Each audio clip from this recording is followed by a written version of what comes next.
Hi guys! Welcome back to my YouTube channel, Lola Glo.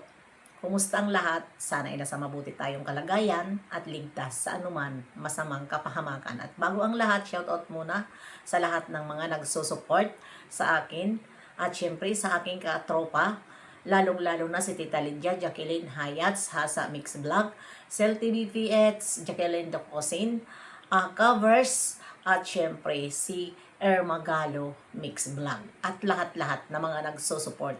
Shout out sa inyong lahat. Ano ngayon sa ating reaction upload ngayon at nandyan ang mga paipal na dalawa na nag-away ito sila, si Midit at si Plastic ang ilong at utak garapata. Sabi nga ni Hayats Mix Vlog. Tatalakayin natin itong mga panghuhusga ni Plastic ang ilong Egypta na ito nga na puro mga plastic ang kanyang pinagsasabi, puro fake news dahil nga wala nga siya kaalam-alam, basta lang ito pumasok mag-reaksyon dahil nga namihasa at makapal ang mukha. Dahil ito noon ay nasa kalingap ito noon, pero nung umalis si Midit dahil naging defender ito ni Midit, at ano ang pinagsasabi nila sa kalingap. Grabe ang mga pinagsasabi nila sa kalingap. At ito rin na si Midit na makapal ang mukha, yun po ang nag-utos na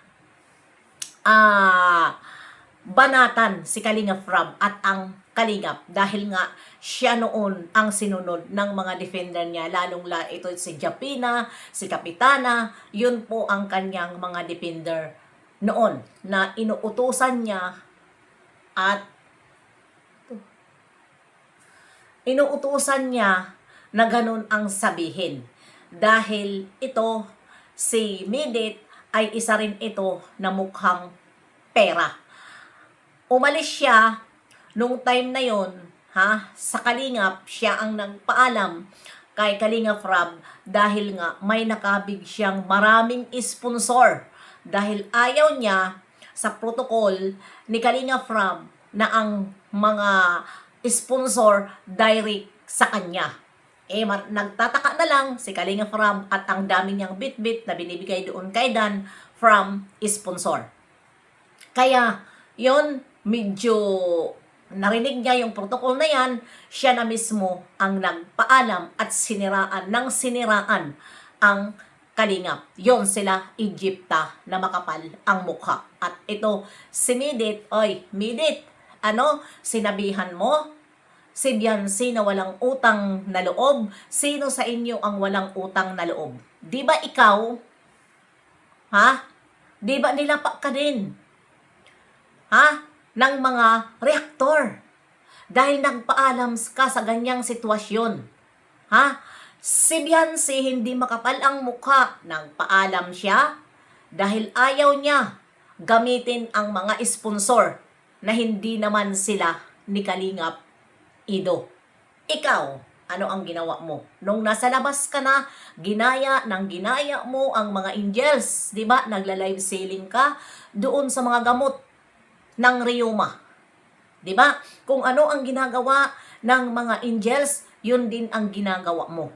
May kalabtim ka kung sino-sino na kalabtim ang kinukuha mo, pero pinag-iiwanan ka dahil wala ka naman ibinibigay. Ikaw lang ang kumikita. Yan ang totoo. Kaya wag mong pagsabihan na si Bibi Biancy ay walang utang na loob. Dahil number 1 ka na walang utang na loob. O ngayon, nandyan ka sa Velvet. Di ba pangarap mo yon?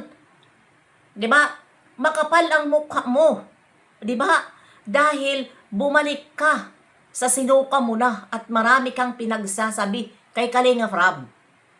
Di ba? At ikaw din, Egypta. Di ba naging defender ka kung ano-ano din ang sinasabi mo kay Kalingap Rob? Tapos ngayon, kung ano-ano ang sasabihin nyo kay Bibi Biancy, na si Bibi Biancy, siya ang nilapa at lumaban lang ng patas, no choice, dahil wala na siyang kakampi. Natural lang magpapatulpo.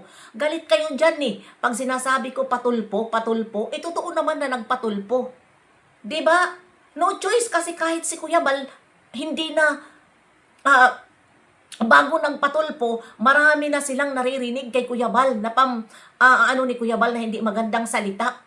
Kaya napilitan sila magpatulpo. Imbis na sawayin ni Kuya Bal, hindi nagsasaway si Kuya Bal dahil siya mismo din ay nagalit na. Hindi ko alam na samantala, sabi niya walang iwanan, hindi niya iiwanan dahil love niya. Pero ano ang ginawa ni Kuya Bal? Nakisali siya sa mga reaktor. Hanggang siya ang napatulpo dahil naghihintay lang naman si Beyonce kung kampihan siya ng Kalingap pero hindi siya kinampihan. 'Di ba? May patulpo ba? Yan kayo nagngingit-ngit kayo dyan sa patulpo. Hindi nyo iniintindi kung nasaktan ba ang batalero sa mga sinasabi ni Kuya Bal. 'Di ba? Kahit nga si Kuya Bal, kahit sino naman, 'di ba? Nasasaktan nga ngayon si Kuya Bal sa mga pinagsasabi ni Kapiso. Grabe ang mga pang-aano, 'di ba? Bakit hindi nyo banatan si Kapiso kung talagang nasa loob kayo ng Kalingap? Banatan nyo dahil hindi na sinasanto sila Kuya Bal pati si Kalingap Rob. Yun ang tutukan nyo 24 hours. Huwag si Beyonce, wala kayong kita kay Kapiso? Dahil hindi nyo tinututukan? Puro kayo Beyonce, Beyonce, Beyonce. Ikaw, Midit. Ano ngayon? Nandiyan ka sa bilbit na para kang mukhang nanay. Di ba? Para kang mamara na dyan, kahit anong pasiksi mo, wala ka na. Kaya wag mong tarantaduhin si Beyonce at ako sa'yo ang magtatarantado. Panoorin mo yung mga upload ni Bangkay sa'yo. Dahil maraming binulgar sa'yo. Si Sangkay, na ikaw ay mga maraming lalaki. Tinago na ba yan ni Bangkay? Dapat yun ang pinatulpo mo. Nagpatulpo ka. Huwag mong takot-takutin si Ridsin na ididimanda mo. Diba? Dahil sumagot lang. Sumagot lang si Ridsin sa mga paratang mo kay Beyonce. Diba? Kaya ano ngayon? Nagmamalaki ka dahil nandiyan ka na ngayon sa loob ng Kalingap? O baka naman makabangwit ka ng sponsor at pagkatapos ng lahat iwan mo rin ang Kalingap dahil marami ka ng sponsor tulad sa ginawa mo noon. Napakabingwit mo ng maraming sponsor, iniwan mo sa iri si Kalingap Rob. Nagpaalam ka. Kaya yan ngayon ang hanap mo dahil pinag-iiwanan ka na ng mga sponsor na kahit pang kapi-kapi 5,000 ang hinihingi mo. Dahil namihasa ka kung saan-saan ka na lugar. Nagpaparinig ka, humihingi ka sa mga sponsor. Yan ang totoo. Yan ang totoo. Kaya alam ko, nandyan ka para manghanap ng sponsor. Yan ang totoo. Midit? Yan ang totoo. At ikaw, plastic ang ilong, balimbing ka. Panoorin mo. Sino sa inyo ang dugyot? Ni Beyonce. Dito sa sasabi mo. Nasaan ito? Sandali lang kay ipaano ko sa inyo, iparinig ko sa inyo. Parinig ko sa inyo dito sa pangbubuli niya kay Beyonce. Pangbubuli nitong plastic ang ilong. Dali.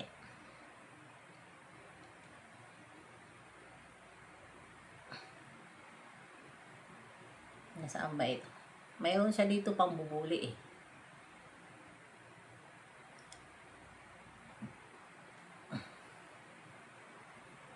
Mayroon siya dito pangbubuli. Saan ba ito? Parang mayroon siya dito. Nawala yata yung mga ito. Ito yata. Multi-cloud, no code, everything Dali as a nga kung service. ito. Ipakita ko sa inyo kung paano niya bastusin si Beyonce. Ay, ito hindi. Hindi. Binastos nito si Beyonce. Ha? Pero mamaya na lang kasi nawawala. Hanapin ko yun. Abangan nyo ang live ko para ipakita ko sa kanya kung paano niya bastusin si Beyonce. Nitong plastic ang ilong. Di ba? Mamaya lang, abangan nyo. Kasi doon ako magla-live sa aking Ate Glo. Ito po, pakisupport po. Ito po yung aking Lola Glo channel. In-update ko lang ito. Dahil lang dito sa dalawa nga sinabihan ni Midit si Beyonce na walang utang na loob. Nauna ka na walang utang na loob. Ikaw, uulitin ko na naman, ikaw ang walang utang na loob dahil makakuha mo ng maraming sponsor, iniwan mo ang Kalingap at kumuha ka pa ng mga defender. Si Beyonce, hindi siya kumuha ng mga defender. Konsiderasyon na ipagtanggol namin. Dahil wala naman talaga siya kasalanan. Diba? Nadamay. Kaya ngayon, lumabas ang inggit mo. Napaghalata ka na inggit ka sa mga angels noon. Pero hindi nyo malalampasan si Beyonce. Yan ang katotohanan. Nakita ko sa mga ilan angels na inggit kay Beyonce. Lumabas ngayon ang mga inggit nyo nang wala na si Beyonce sa Kalingap. Kaya ayan, hanggang dito na lang. Abangan nyo mamaya ang aking live doon sa aking Ate Glo. Bye-bye! See you!